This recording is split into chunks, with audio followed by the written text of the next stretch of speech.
মধ্যরাতে রাস্তার অবহেলিত কুকুরদের খাবার খাওয়ানোর এক অদ্ভুত নেশা রয়েছে মাহবুবুর রহমান সুমনের।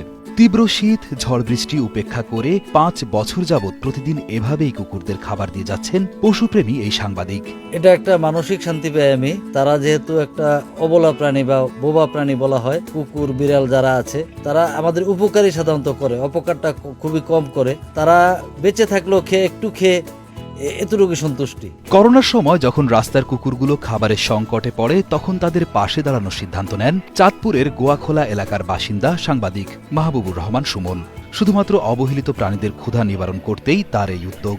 করোনাকালীন সময় ২০ সালে যখন ওই খাবারের খুব অভাব, তখন মূলত অল্প অল্প করে তাদের বিভিন্ন খাবার খাইয়েছি। কিন্তু ওই সময় দেখলাম যে যেহেতু মুরগির চামড়া বা পাখনা অন্যান্য যেগুলি উচ্ছিষ্ট জিনিস আছে, যেগুলি আমরা ফেলে দেই, এগুলি খেলে তারা দীর্ঘ সময় এটা সাস্টেইন করতে পারে। তাদের একবেলা খেলেই সারাদিন তারা থাকতে পারে। প্রথমে নিজ এলাকার কুকুরদের খাবার দেওয়া শুরু করলেও এখন তিনি প্রতিদিন রাত ১টার পর শহরের কালীবাড়ি, কুড়ালিয়া এবং আরও কয়েকটি স্থানে গিয়ে খাবার খাওয়ান কুকুরদের। রাতে ১টা-২টার পরে থেকে আমি এটা দেই কয়েকটা স্পটে। পরবর্তীতে বিভিন্ন জায়গার কুকুর যখন আসা শুরু করলো, তখন তাদের প্রতি একটু মায়া জন্মাইলো, তাদেরও তো খাবার দরকার। তখনই ওই কুড়ালিয়া, চাঁদপুর শহরের কুড়ালিয়া এলাকা, এরকম কয়েকটা সেবা সিটি সেন্টার, এখানে গণেশ স্কুলের এখানে কয়েক জায়গায় আমি একটু নিজে গিয়ে দেই, তারা যাতে ভাগ ভাগ করে খেয়ে করতে পারে, জীবন রক্ষা করতে পারে। কুকুরকে খাওয়ানো দৈনন্দিন কাজের একটি বড় অংশ হয়ে দাঁড়িয়েছে সুমনের। প্রতিদিন রাত ৯টায় শহরের পাল বাজার থেকে দোকানীদের সহায়তায় জবাইকৃত মুরগির উচ্ছিষ্ট সংগ্রহ করেন সুমন।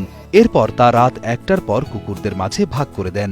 তার এই কাজে খুশি দোকানিরাও। স্যারে সবসময় আমাদের চামড়া নিতে আছে আর আমরাও দিতে আছি, তাতে আমরা খুশি। এগুলো তো মূলত আমরা পালিয়ে দিই, এগুলো তো আমাদের কাজে লাগে না।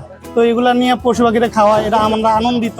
দিনের বেলায় শহরে তীব্র যানজট ও জনকোলাহল থাকায় রাতেই কুকুরগুলোকে খাবার দেন সুমন। এতে নিরিবিলি পরিবেশে প্রাণীগুলো খেতে পারেন বলে মনে করেন তিনি।